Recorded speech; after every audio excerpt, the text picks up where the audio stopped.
Olá, turma! Na aula de hoje, nós vamos falar sobre o governo de João Goulart. Vamos entender toda a tensão que estava em volta do governo de João Goulart e vamos entender também o passo a passo de todo o processo que levou à realização do golpe civil-militar no Brasil em 1964. É importante entender o contexto histórico da posse de João Goulart. Acompanhe aí junto comigo. Na telinha de vocês está aparecendo uma foto do Jânio Quadros. Ele foi eleito presidente do Brasil em 1960 e assumiu seu cargo em janeiro de 1961. O governo do Jânio ele foi um período muito turbulento na política, caracterizado por tomada de medidas confusas e impopulares. Após pouco mais de 6 meses no cargo, ele encontrava-se isolado e em uma jogada política totalmente desastrosa. Fatos esses que o levaram a renunciar à presidência do Brasil no dia 25 de agosto de 1961. Então, guarda bem essa data. Então, o vice-presidente eleito, que no caso era o João Goulart, deveria assumir a presidência de acordo com a Constituição. Mas antes de entrar nesse assunto, nós vamos conhecer um pouquinho da vida desse político. Então, está aparecendo também aí na sua telinha. João Belchior Marques Goulart, também conhecido como Jango, nasceu em São Borja, no Rio Grande do Sul, no dia 1 de março de 1919. Desde pequeno, ele recebeu o apelido de Jango. Então, vai ser muito comum durante esta aula vocês ouvirem esse nome, Jango, para se referir ao João Goulart. Ele iniciou a sua vida política lá na década de 40 e em 1947 o João Goulart ele foi candidato a deputado estadual. Em 1950 ele colaborou ativamente para a vitória de Vargas, na eleição presidencial. Ele foi coordenador da campanha. E João Goulart também ele foi eleito deputado federal, sendo o segundo mais votado lá no Rio Grande do Sul. E já em junho de 1953 ele foi nomeado ministro do Trabalho, Indústria e Comércio, que ele queria o quê? Tentar resolver a grave crise dos trabalhadores que, insatisfeitos com os salários, organizavam greves apoiados pela União Democrática Nacional, que fazia o quê? Oposição ao governo. Então, já em 1955, João Goulart ele foi eleito vice-presidente do Brasil na chapa do JK, na coligação PTB e PSD. Então, na época, os votos eles eram separados e Jango teve até mais votos que o Juscelino, para vocês terem noção. Já nas eleições de 1960, com o apoio da UND e de pequenos partidos, que lançaram a dobradinha Jan de Jânio e Jan de Jango, essa chapa saiu vitoriosa, Então, empossados em janeiro de 1961, assumiram um país totalmente marcado pela crise econômica, pela inflação, pelo déficit da balança de pagamentos e também pela acumulação de uma dívida externa gigantesca. Bom, agora que nós já conhecemos um pouquinho do João Goulart, vamos entender como que ele assumiu a presidência do Brasil. Então, lembra que eu falei que no dia 25 de agosto de 1961, o até então presidente, o Jânio Quadros, ele renunciou ao cargo.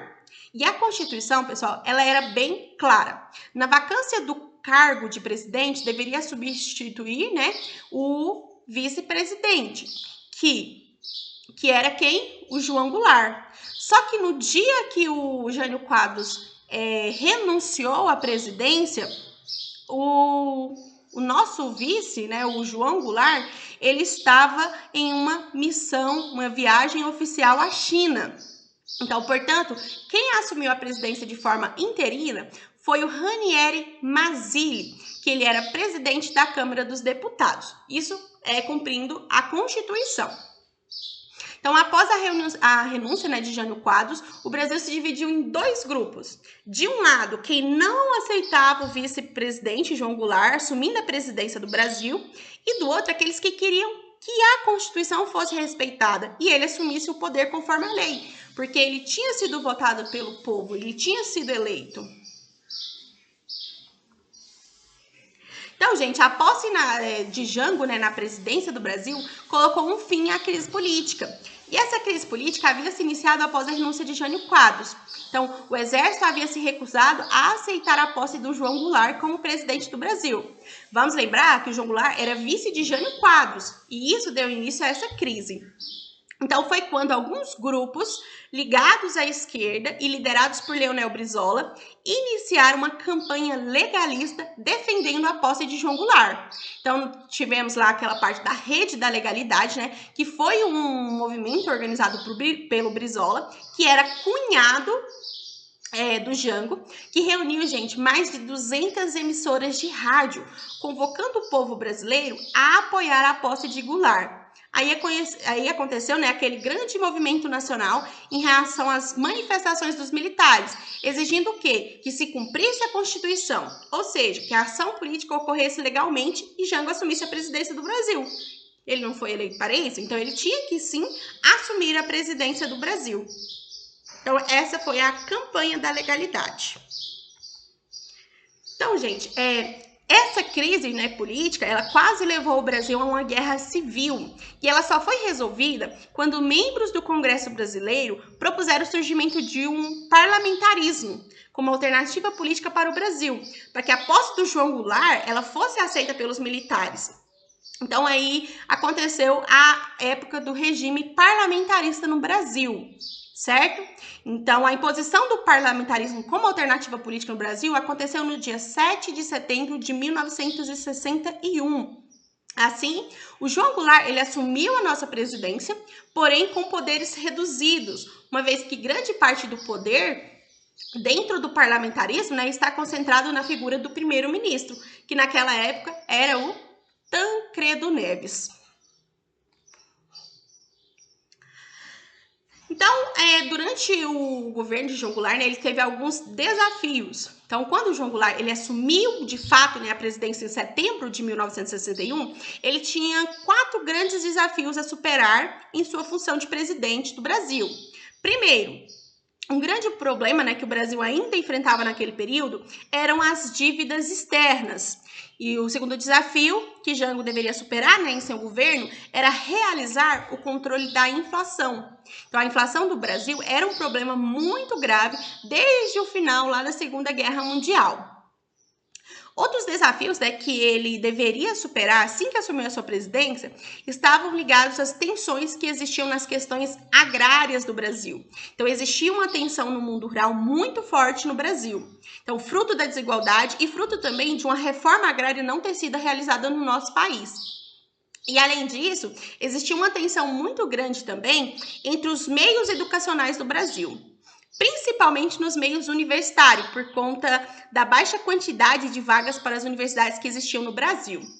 A atuação política de João Goulart durante todo o período parlamentarista, ou seja, de setembro de 1961 até janeiro de 1963, ela ficou neutralizada, especialmente por justamente, conforme mencionei, né, o parlamentarismo, os poderes de governo eles estão mais concentrados na figura do primeiro-ministro e não na figura do presidente em si.